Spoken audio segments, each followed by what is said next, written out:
Tọ́, mo kí gbogbo ẹ̀yin ọmọ ẹgbẹ́ The Golden Room YouTube channel. Èmi tí náà ni Prophet Àpáta Àgbàníkun ni mò ń kí gbogbo lé. Elédùmarè ọba òkè ò ní fi wálẹ̀. Àṣetù ní débà lágbára Ọlọ́run. Tọ́, ẹ wo dáadáa. Ṣé ti rí? Tẹ bá fojú inú ka dáadáa. Ẹ rí pé mẹ́sàn-án ni. Ẹ rí 1, 2, 3, 4, 5, 6, 7, 8, 9. Ṣé ti rí báwọn? Eléyìí là ń pè ní ọṣẹ Awenu.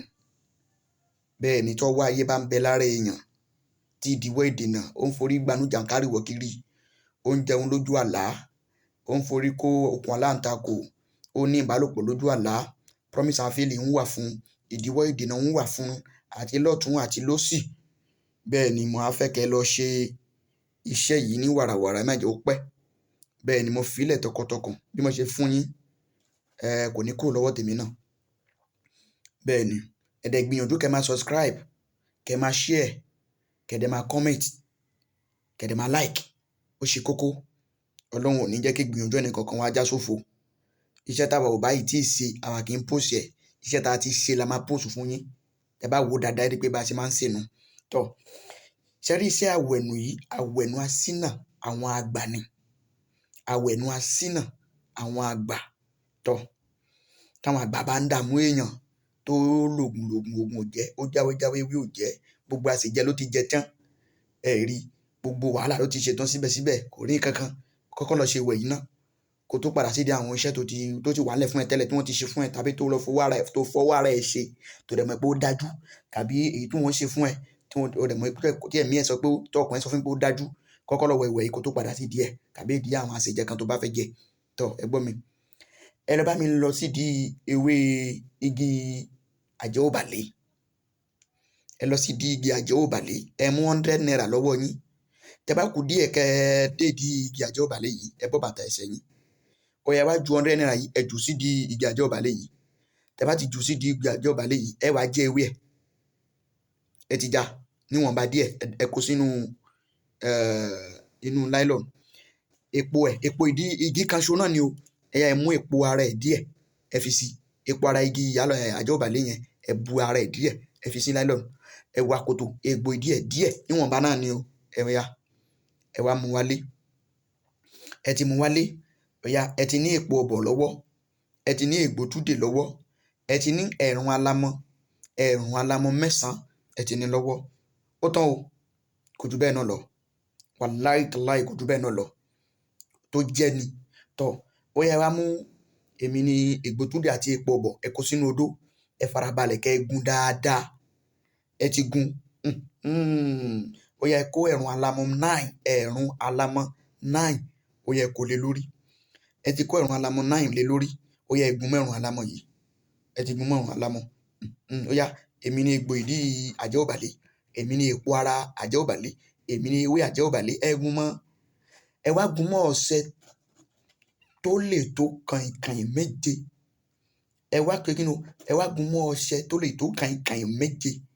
Ẹ ti gun mọ́ ọṣẹ hun. Ó yá ẹ wá pín ọṣẹ yìí sínú oríṣi kàìnkàìn, sorry. Ẹ gun mọ́ ọṣẹ tó lè tó kàìnkàìn 9. I'm sorry. Kàìnkàìn 9 fún ọkùnrin, 7 fún obìnrin.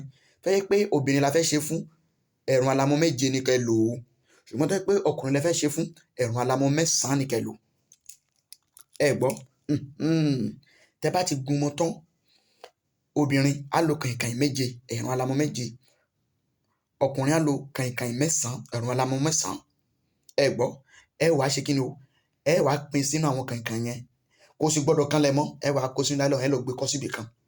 Tó bá ti di alẹ́ tẹ bá fẹ́ sùn, ẹ gbé omi kaná kó omi yẹn hó dáadáa. Ẹ wá dà sínú omi tútù yín. Ẹ jẹ́ kó omi yẹn wà kó wọ́ọ̀mù wọ́ọ́rọ́wọ́. Ẹ wá fi epo pupa para látòkè délẹ̀. Gbogbo táìmù yẹn títí aago 10 sí aago 11, aago 12 gbọ́dọ̀ lù ìbá yín bẹ̀.